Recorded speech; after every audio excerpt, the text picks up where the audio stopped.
want to talk to you about the pros and cons of the U.S. Secret Service Uniform Division, which is the LE0083 series, or the 1811 Special Agent positions.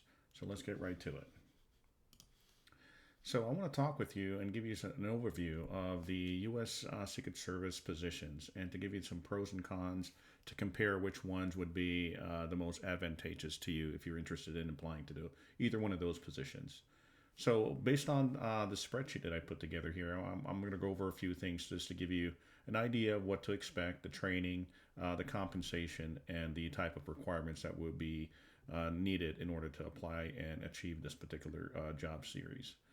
So I'll talk about briefly is the entry level. So on the entry level, for the special agent positions, they usually get hired at the GL9 on the GL pay scale, which is the law enforcement pay scale, either at the GL7 or the GL9. For the uniform division, which is the 083 job series, which is uniform division of the Secret Service, they come in at the LE1 pay scale. So that's a pro. They have very good entry level positions. The desired locations for the special agent positions are in most major cities throughout the United States, and their primary headquarters is located in Washington, D.C. Obviously, the Secret Service mission is to protect the president, vice president, and foreign dignitaries. So, obviously, wherever the president lives and resides and where he travels, that would be the locations of where they would be operating. Regarding the Uniform Division protects all the U.S. embassies as well as the president residence in Washington D.C. So that's the Uniform Division of the Secret Service. They patrol in uniform and they protect the physical security of each location. The special agents are the ones who actually travel predominantly with the details. Although Uniform Division, their specialty units, the canines, do travel overseas, and their counter assault teams. Also travels, but predominantly the special agents are responsible for the movement of dignitary protection. For the special agent positions, they are journeyman GS-13s, and they're non-competitively promoted, so they were automatically promoted to the GS-13 level. For the uniform divisions, they have a structured pay scale similar to their departments, where you have officer, sergeant, lieutenant, captain, detective, and so forth. So it's a traditional uniform division, major metropolitan police department type structure when it comes to the uniform division. So those are the pros because they have great promotion potential and they lead to a higher degree of responsibility later on in your career. Secondly, the training that's required in order for these positions are done at two locations: the Raleigh Training Center in Maryland, which is a U.S. Secret Service specific training academy, and the Federal Law Enforcement Training Center in Glencoe, Georgia. For the 1811 special agents, they go through the Criminal Investigator Training Program, CITP, and for the Uniform Division, they go through the Uniform Police Training Program, or UPTP. It's a basic academy for Secret Service and most federal law enforcement officers, and then they transition to the Raleigh Training Center in Maryland for their agency-specific or specific Secret Service type operational training. The complexity of hire for both it's fairly extensive, and that's usually for most federal jobs. You can expect about a year to 13 months, and that's a negative I put in here because the complexity in hiring. It's basically once you apply, you have to go through many different steps, like most federal agencies, and some of those I'll cover is that you'll need to do a medical examination, drug testing, physical agility test for both the special agent and for the uniform division. The clearest requirements is at the top secret level for both positions. Obviously, based on the sensitivity of the position, requires a high level of security. That again also comes into the timeline of why it's a con, because the security core requirements are quite high, so they have to do a thorough background investigation.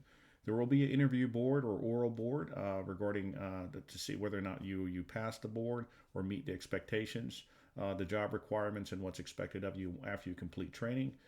Both positions also require a polygraph examination, and that also could be a negative because again, it's just one added level that the Secret Service requires, mandates for all their employees that other agencies may not.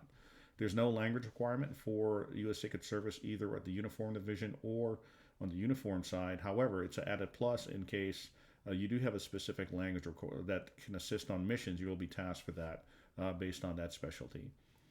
Take-home vehicles, that's an added bonus for the special agents. Most 1811 special agents with the Secret Service get a take-home vehicle. The only folks that take home with the uniform division or are those assigned to specialty units, such as the K9. Specialty units, they do have quite a bit diverse, so you can progress in your career. They have the special operations for the special agents and the counter assault teams for the uniform division. They also have polygraph examiners, computer forensic specialists, forensics and guarding counterfeiting, and as well as the K9 positions we talked about earlier. The emergency response teams and the counter snipers are mostly for the uniform division. Same as well with the motorcycle unit, which is used for escort duties in the Washington, D.C. area. Also, you can also perform as an instructor both at the Federal Law Enforcement Training Center or at the Raleigh Training Center later on in your career. Let's see here. Obviously, some of the added bonuses are excellent pros for this position is that you will travel extensively and you will have diplomatic passports and you will conduct a very sensitive mission overseas, both domestic and international. So that's an added bonus. So if you like traveling, doing protective service operations, Secret Service is definitely a plus when it comes to that. Veterans preference, both agencies as a federal government job, veteran preference does apply. So that's an added bonus. So if you're a veteran and you're served in the military, it shows that you're physically fit and you have the discipline and drive to do that type of position. And as well, your military deployments will become as an added plus because of your deployment history. A career reputation again is excellent. Everyone loves the Secret Service. It's a very prestigious position to attain. But they do have a very high mission. So it's a neutral I put here because it could be a plus and a negative as well, depending on if you're entry level, you'll be, very excited about a position, working it, learning it, becoming very proficient at it. But later on in your career, if you've been doing protective services for 20 years, you can definitely get burnt out with the travel. Promotion potential at the journeyman level, we talked about that. GS-13 is fairly high, and there's opportunities to promote to both group supervisor, special agent in charge, assistant special agent in charge, and specialist positions. And then there's the assistant director and director of Secret Service. Those are senior executive service or SCS positions. So that's very good. Has a broad range of promotion opportunities if you choose to do so. Jurisdiction and protection. It's a very limited, it's an agency specific type position, so it's very limited in that sense. So protection is their primary authority and jurisdiction. So if you want to do other things other than protection, either instruct or get into one of these specialized units, it's basically going to be either presidential protection or counterfeit investigations, which is another part of the Secret Service authority and jurisdiction is to investigate anything dealing with counterfeit U.S. currency. Retirement, it's under the federal, both positions are covered under the federal law enforcement retirement system, which is minimum 20 years, 25 years at any age, and mandatory retirement at 57. So we are covered under that special retirement system, which is good for federal law enforcement officers.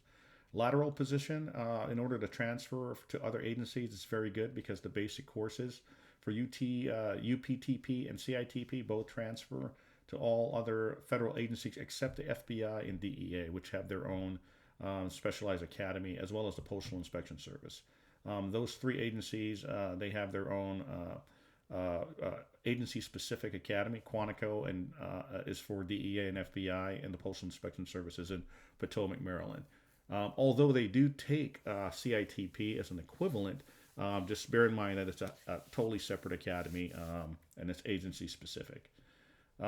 So premium pay, most 1811 positions receive 25% of the law enforcement availability pay, which is 25% of your basic salary added to your compensation, while the uniform division receives overtime, night differential, and holiday pay, which should be substantial based on the amount of overtime that they're working. So I put that down as a potential negative because these positions do require a lot of travel and a lot of overtime. So your quality of life or work balance life could be affected because you'll be working extensively and it's mandatory. So you have to keep that in mind. And here's an overview for to give you an idea of what you can expect of your compensation in your first 5 years, or your promotion potential equivalent in salary. So your entry level at the GL9, you'll receive around 68,000, 69,000 compensation. After your first year at the GL9, you'll be 76,898 with your leap. And then at the GS11, it's $90,000. And then GS12, you can expect around $107,000. And at the GS13, $128,000. So this is your base pay added with your 25% leap. And this is for the Washington, D.C. metropolitan area. For the LE1 positions, it's LE1 through LE13 is the pay grade, and it ranges from entry level 61,000 to 106,000 in base pay. And then when you add in your night differential, overtime, time and a half, and holiday pay, that's a substantial amount that will be added to your compensation. So based on this overview, it gives you an idea of what you can expect and what the training requirements are for U.S. Secret Service special agents, as well as the uniform division. Good luck to you. If you're interested, apply. It's a very rewarding career, and good luck to you.